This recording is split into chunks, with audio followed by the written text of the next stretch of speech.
Snipers, you have to see what's happening with the cryptocurrency market today as the Bitcoin bulls are fighting to hold the $34,788 support level. We are already seeing wicks below this extremely important support that we've been talking about over the last 3 months on the Snipers channel. And at this point, with the body of today's candle at this exact area, we are potentially going to see a close above 34,788, and then futures markets are going to open. And Bitcoin at this point is currently adjusting to the price action that we saw with the DXY as we ended the week on Friday, and the strong push to the upside that we saw with the US dollar is now starting to show its effect on Bitcoin. And I want to talk about exactly what to watch right now as Bitcoin is testing 34,788, what potential downside targets we could see here with Bitcoin, and then we'll also address what's happening to altcoins in the overall market. But more importantly, we do want to talk about the micro timeframes for Bitcoin because we are at an extremely crucial level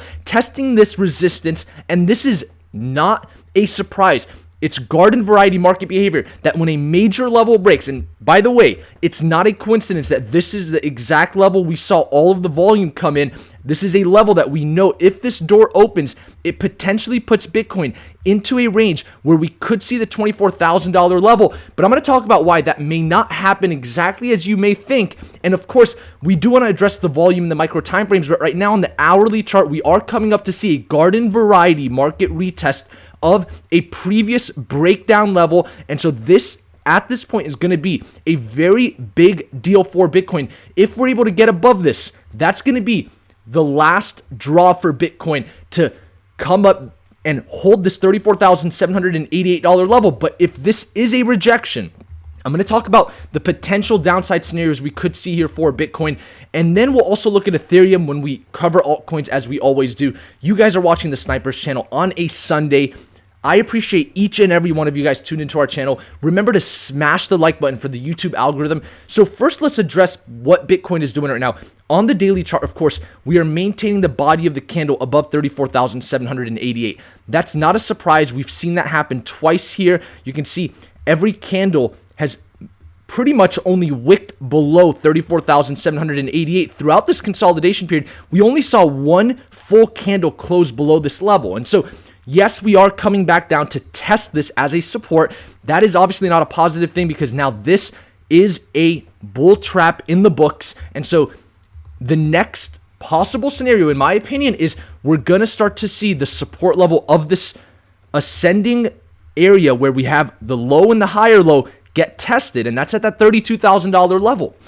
If we get to 32,000 and we come into these more micro time frames, and we do not see volume come in at the $32,000 level, that's going to be the most dangerous downside confirmation that Bitcoin will be giving us, because if the $32,000 level does not hold and it gets tested, there's the door that opens up 25% downside to the $24,000 level. And so what I'm going to be watching, if Bitcoin is not able to reclaim itself above 34,788 and we see a rejection here, or we see futures markets open, and then into Monday we start to see more downside action, we're not able to get above the previous weekly open at 35,900. Most importantly, the $36,500 level is the real confirmation that a rescue operation is in place. But we can't talk about those levels right now with Bitcoin showing so much weakness in the micro time frames. I'm going to talk about that right now. If we go into the 15-minute chart, notice how we're still seeing a lot of sell pressure, and there have yet to be buyers to equate to this amount of sell pressure. And it's not a coincidence, once again, that this is exactly where we saw the majority of the volume come in at our major support here on the Snipers channel at 34,788. So right now we're seeing a garden variety market retest of a previous breakdown level. That's totally fine. If we're not able to hold, the $32,000 level comes into the equation. If we do not see buy volume equate to this amount of sell pressure, especially if we start to see more sell pressure than this as we come down, then that puts the real big downside scenario to 24,000 on the table. And that doesn't mean it has to come to 24,000. There could be a lot of wicks here. We know there's a lot of distribution below 30,000. And when we look at the 6-hour chart, you can clearly see that when we initially tested 30,000, we had a lot of buy pressure come in. And so we have to realize that if 32,000 comes on the table, 30,000 is next, and below 30,000 is where there's a lot of buyers. And so I think if we come down to this range, that's going to be the opportunity to get nice long positions in for Bitcoin. I hope you guys listened to what I said yesterday, where if we were to reject 36,500, it's an extremely dangerous game we're playing, because we're most likely to come back down and test this level, since we saw the psychology of how we initially tested 34,788 prove that the bears were in control, and that's why the bears were able to bring price down. So I hope you listened to me yesterday when I said 36,500 is key, and that's exactly where we saw the rejection. So you can follow as many YouTubers as you want, but our numbers on the Snipers channel are always going to be exact, because we look at exact numbers because they do matter, and that's why you see volume at our exact levels. And so when we trade altcoins, when we trade stocks, Forex, there are always exact numbers that matter on a chart, and a lot of that has to do with previous gaps. When it comes to traditional markets, in the cryptocurrency market, I like to look at weekly candle highs and lows when there's a lot of volume, because those show very key resistance and support levels. So that's how we get the levels on our chart. And by the way, this green line that's always on my chart is the previous weekly open. We're going to be changing this tomorrow, because obviously the weekly open is going to adjust, and we're going to possibly see a weekly open at 34,788. Don't be surprised to see that. That is on the table. So when it comes to the really micro time frames on the 1 minute chart, I'm going to quickly address what's happening here. When we initially breached 34,788, once again, no buyers were in sight, so the bears were able to bring Bitcoin down to see a candle low of around 33,333, and because of that, you can see we're following the path of least resistance, sideways a little bit higher, but there's yet to be buyers come in, and so I am still expecting some further downside as an umpire, because there's no volume here to confirm that there's any buyers at these levels. And so breaching a major support, not finding accumulation or any sort of distribution there, makes me assume that we're going to have to come down to see if we can find volume at these lower levels. And so that's the print that I'm seeing here for Bitcoin right now. If things change, if we start to see something happen when futures markets open, the DXY pushes to the downside, then let's say Bitcoin does start to come back above 34,788. We want to get above 36,500. That'll put us back above the market structural resistance level, the previous weekly open. And that is when we can start looking at a rescue operation, because then we have the monthly open to conquer at 37,300. So that's what we're looking at when it comes to Bitcoin. Now, I want to talk about what's happening to altcoins, because if Bitcoin does see the downside scenario, let's say we see the test of 32,000, let's say we see it breach of 32,000, because now we're starting to get these very, very, strong indicators of descending triangles really forming here.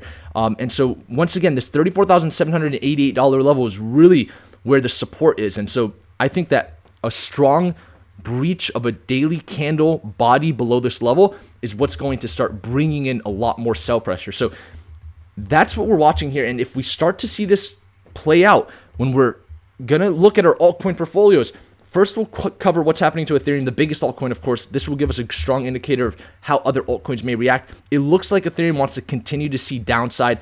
So don't be surprised if Bitcoin does see the downside scenario play out, where more fear comes into the market. People in the cryptocurrency market are going to hedge into Bitcoin, just like traditional markets where institutions hedge into gold. The cryptocurrency market works in a different way, where investors will hedge into Bitcoin. So I expect 53,500 Satoshis to come on the table. So far, there's been no confirmations of a reversal here with the Ethereum to Bitcoin chart. And then the Ethereum to US dollar chart is an extremely volatile asset, way more volatile than Bitcoin. It certainly has the potential right now to come down to the 1760 level. In my opinion, we'll have the 200-day moving average there as well. Anything below this, I think, could only be a wick. I don't know if we'll come back and test 1440, the previous all-time high. That's not on the table for Ethereum for me at this point. I think 1760 would be where we'll start to see some volume, but that could change depending on the severity of what happens. And so with the total cryptocurrency market cap chart, we're starting to breach this 200-day moving average. It looks weak. It looks like it wants to come down and test 1.13 trillion. If we start to see this play out, we really have to watch altcoins. I think a lot of altcoins are going to react in different ways. This is a very different altcoin market than what we saw in 2017-18. Others' dominance is still above the 20-week moving average. If we stay above this, altcoins are still bullish. Doesn't mean every altcoin is going to be bullish. No, I would say the fundamentally sound altcoins like MakerDAO, the largest decentralized autonomous organization, versus something like Dogecoin, which has an unlimited supply, right? And so focus on the fundamentally sound altcoins. I think you'll be fine. You look at altcoins that actually have use case instead of altcoins that are just meme coins and hype tokens, right? If we want to call it that. And so I think it's going to be interesting to see how Bitcoin dominance and other dominance play out when we start to see Bitcoin make the decision it wants to make. If we see Bitcoin dominance come up, I think that 50% dominance is going to be an area where we'll see confluence with the 20-week moving average. And I think that'll be a potential target before we see further downside for Bitcoin dominance. But we can't assume that we're bullish just yet. And then when it comes to traditional markets, we'll cover that tomorrow since they've yet to open. But futures markets are opening. We saw the reaction that the S&P 500 had to the DXY, seeing its push to the upside, closing Friday back above the 50 period and 50-week moving average. Notice on the daily chart, we crossed way in above the 50 period, now above the 200 period moving average with the DXY. And this was all out of nowhere within 3 days, back above home base at the 20-week moving average. That's a reversal in my books. And so it looks like a double bottom. And so we could expect some upside here with the DXY, which is why we're starting to see these traditional markets like the S&P 500 come below its 50-day moving average. It looks like there's a bearish continuation candle. It's going to be a very interesting week. The Dow is down 500 points, I believe, on Thursday. Ended the week quiet in futures. And so, or Friday, I think, was the 500 points down. So it's going to be interesting. The traditional markets coming down is not a positive thing for Bitcoin. And as the storyline has continued throughout this reversal, when Jerome Powell announced that the US dollar interest rates are potentially going to come up in 2023, that changed the playbook. It changed the market. It changed the schematics of what Bitcoin was going to do. And it's not just Bitcoin reacting to the news, it's also other markets. And so the charts are extremely important, but the fundamentals are also equally as important. But most importantly is the psychology, which is why I love making these videos for you guys. And I want to give away one of my favorite books on Bitcoin, Mastering Bitcoin. If you want to win this book, comment below, share this video, and always remember, smash the like button for the YouTube algorithm. Thank you all so much for this opportunity to be able to share my thoughts with you guys. I appreciate each and every one of you snipers. We'll go down on the comments and pick somebody that is maybe just a little bit less word-oriented. Let's see. Syrian Corey says, bless your soul. You want a book? Send me a message on Instagram. The link is in the description below.